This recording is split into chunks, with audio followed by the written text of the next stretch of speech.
Здравствуйте, в эфире новости экономики, в студии Евгений Боженко. Минфин намерен ввести налог на самозанятых граждан по всей территории России со второй половины 2019 года, а в тех регионах, где будет обеспечена техническая готовность, уже с начала 2019. Согласно концепции Минфина, ставка налога на самозанятых будет равна 3% от общего дохода, если услуги оказываются гражданам, и 6%, если компания.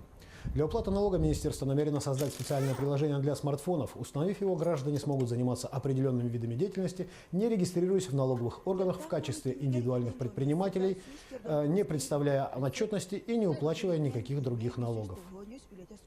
Профицит бюджета по итогам года может превысить плановые 482 миллиарда рублей, то есть 0,5% ВВП, при сохранении текущей конъюнктуры на рынке нефти. Об этом заявил первый вице-премьер и министр финансов России Антон Силуанов на заседании профильного комитета Государственной Думы, где рассматривались поправки в проект бюджета. Они сверстаны, исходя из мартовского макропрогноза, еще до апрельского пакета американских санкций, и носят технический характер. Осенью предстоит еще одна переверстка бюджета. Тогда же, исходя из решений, которые правительство должно принять во исполнение майского указа президента, Минэкономразвития представит макропрогноз на следующее трехлетие. Об этом сказал министр экономического развития Максим Орешкин. Более половины россиян, 56%, за последний год воспользовались каким-либо кредитным продуктом. Выше показатель был только в докризисные 2012 и 2010 годы, следует из майского исследования холдинга «Рамир». По итогам прошлогоднего опроса займами пользовались 33% россиян.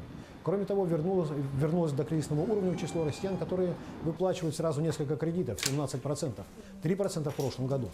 Доля выплачивающих потребительский кредит составила 37%, против 22% в прошлом году. Деньги на неотложные нужды занимали 14% респондентов. В прошлом году таковых было 7%. Ипотечные кредиты брали за последний год 12%, в то время как в прошлом году 3%. А кредит на покупку автомобиля 11% против прошлогодних 4%. Ассоциация эксплуатантов воздушного транспорта, в нее входят все крупные авиакомпании, кроме группы «Аэрофлот», предупредила о возможном росте цен на авиабилеты из-за роста стоимости авиакеросина.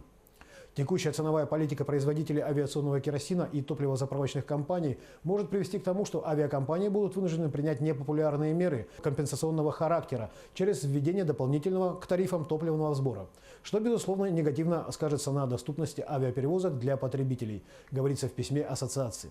По сути, речь идет о возможном росте стоимости авиабилетов. На этом все. Оставайтесь в курсе экономических событий на Якутия 24.